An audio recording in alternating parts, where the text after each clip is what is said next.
At some point in April 2023, someone spent $26 on a coin called PEPE. $26. The price of a decent lunch.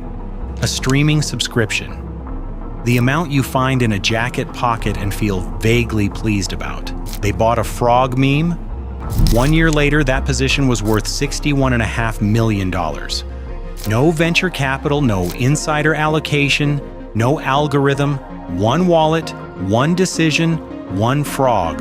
This is not a story about luck, though luck is absolutely part of it. It is a story about what happens when internet culture, blockchain technology, and an enormous amount of retail money collide at exactly the right moment around exactly the right symbol. And it is a story that most people who weren't watching crypto Twitter in real time have never fully understood. Before the coin, there was the frog. Matt Fury created PEPE in 2005 as part of a comic called Boys Club, a gentle strip about friends sharing an apartment and doing very little of consequence. PEPE was a laid-back, vaguely melancholy amphibian whose defining characteristic was complete unbotheredness. His catchphrase was simply, "Feels good, man." He was not designed to be an icon. He was a cartoon frog who felt good about things. The internet had other plans. Through the 2000s, PEPE migrated from Fury's comic onto forums across social platforms, absorbing new meanings at every stop. Now he became universal emotional shorthand, a face you could attach to almost any feeling and have it understood instantly by anyone who spent time online. Happy PEPE, sad PEPE, smug PEPE, rare PEPE. By the time the wider world noticed, PEPE had been foundational internet DNA for over a decade. He was not owned by anyone. He belonged genuinely to the internet itself, which made him the perfect symbol for a decentralized currency. PEPE launched on April 17, 2023. No pre-sale, no venture capital, no roadmap, no white paper promising to revolutionize anything. Just a meme coin. Launched with a simple and almost confrontational honesty, this does nothing. It is for the culture. The anonymous developers understood something most crypto projects miss. When in a market drowning in utility promises and advisory boards and LinkedIn announcements, the most powerful thing you could offer was attention. And in 2023, no symbol commanded more native internet attention than the frog. PEPE surged over 7,000% from its launch price within weeks. It crossed $1 billion in market cap. It got listed on Binance, the world's largest crypto exchange, which sent another wave of buyers piling in. A generation of early holders became millionaires in a matter of days.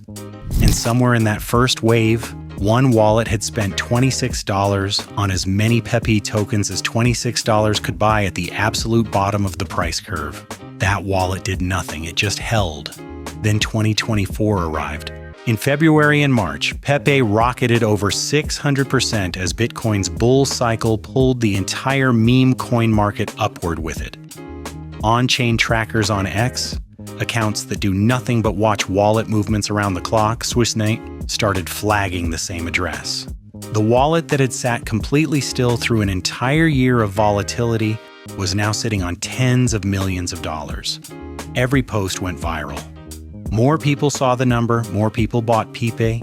The price moved further, the posts multiplied. This is the X and on-chain feedback loop at full power. Not rational in the traditional financial sense, entirely rational in the attention economy sense. The asset being traded is not a company or a commodity.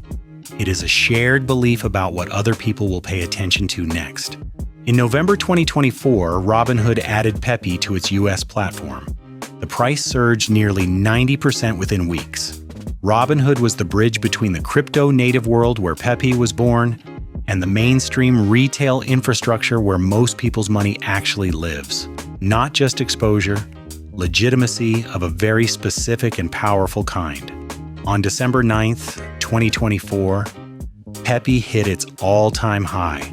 The wallet that had spent $26 in April 2023 was worth $61.5 million. The return is a number that breaks the normal framework for thinking about investment entirely. Here is where honesty is required. because this story has two sides and only one gets told. The OG wallet's $61.5 million is real. The blockchain is public. The on-chain data is verifiable. The blockchain does not lie. But the blockchain also shows something else with equal clarity. For every wallet that bought in the first hours and held through December 2024, there are thousands that bought during the May 2023 peak and sold at a loss when it crashed back. Thousands more who bought during the 2024 rally at prices that look cheap relative to the upside and expensive relative to what came after. PEPE ended 2023 near 0.000013, dramatically below its earlier peaks. And the people who bought at the top waited months in the red before the 2024 cycle rescued them. Many didn't wait. Meme coins do not create $61 million from nothing.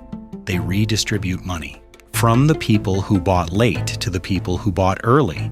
From the people who panicked and sold to the people who held with a patience or a recklessness. The difference is only visible in retrospect. That most rational investors would never apply to an asset with no utility, no team, no roadmap, and a total supply of 420 trillion tokens. The frog is not a savings account. It is a game. And like all games, it has winners and losers in roughly equal and opposite measure. The wallet never identified itself. The person behind it has never given an interview, posted a celebration thread, or claimed the story. They exist only as a string of letters and numbers on the Ethereum blockchain, attached to one of the most remarkable trades in the history of speculative markets. PEPE's value will never come from utility or technology. It comes from culture, memes, and mass human emotion. Measured in real time, traded openly on a blockchain, amplified by X, tracked by on-chain analysts at 3 a.m. That is not a criticism. It is a description of a new kind of asset class that traditional finance still has no proper framework for.